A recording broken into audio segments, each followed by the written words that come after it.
selama kita masih hidup di dunia ini, tiket yang harus kita bayar untuk kehidupan itu sendiri adalah masalah. Kita berangkat dari situ dulu aja. Bahwa nggak ada hidup dan nggak punya masalah. Ada, tapi itu yang dipakai mesin yang tit gitu. Ya dia nggak punya masalah, tapi dia jadi masalah buat orang lain gitu. Iya dong. Ya jadi sebenarnya yang harus kita pikirkan adalah, dan kita harus berangkat dari sini dulu, tiket yang harus kita bayar untuk kehidupan itu sendiri adalah masalah. Sehingga pada saat saya kena masalah, Mita mungkin kena masalah, atau siapapun yang ada di sini kena masalah, itu bukan sesuatu yang gimana-gimana banget gitu. Itu memang siklus kehidupan itu sendiri gitu. Bahkan sampai taraf tertentu kita harusnya senang bahwa itu tandanya kita masih hidup gitu. Nah, apakah reaksi saat kita kena masalah kayak misalnya kayak aduh gimana nih aku kenapa? Ya itu wajar-wajar aja dan itu sangat manusiawi. Tidak salah kita memiliki reaksi tersebut. Jadi jangan disalahpahami bahwa saat kita punya reaksi kesedihan terhadap sebuah masalah yang kita hadapi, jangan diasumsikan itu adalah tanda kelemahan, enggak. Itu tanda manusia juga gitu. Jadi jangan dihilangkan.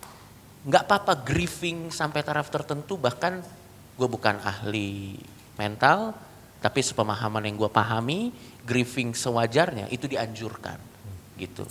Jadi it's okay juga kalau misalnya kita punya perasaan kayak anjing lah kenapa sih ini gue kena fuck gitu, nggak apa-apa. Silakan cari tempat kosong mengumpat-ngumpat di sana, juga nggak apa-apa gitu. Jadi itu juga jangan dihilangkan karena kita bukan robot yang kayak kena masalah, oh ya nggak gitu juga gitu. Silakan. Nah.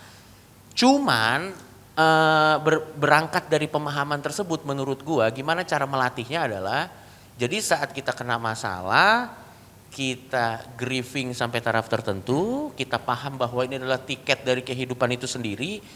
Kalau gue selalu pakai dua hal ini. So what?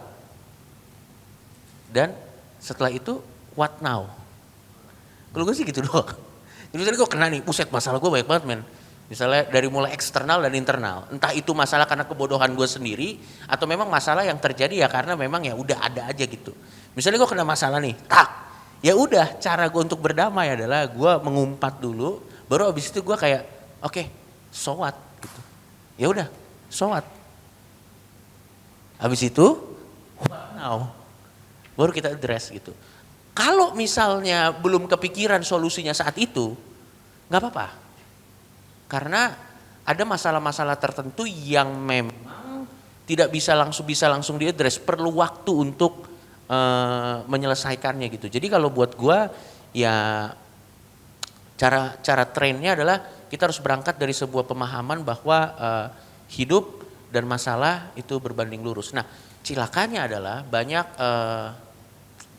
film-film atau produk-produk entertainment yang ditawarkan kepada kita, yang kita tonton di platform manapun, yang secara tidak sadar kita anggap itu adalah kenyataan gitu.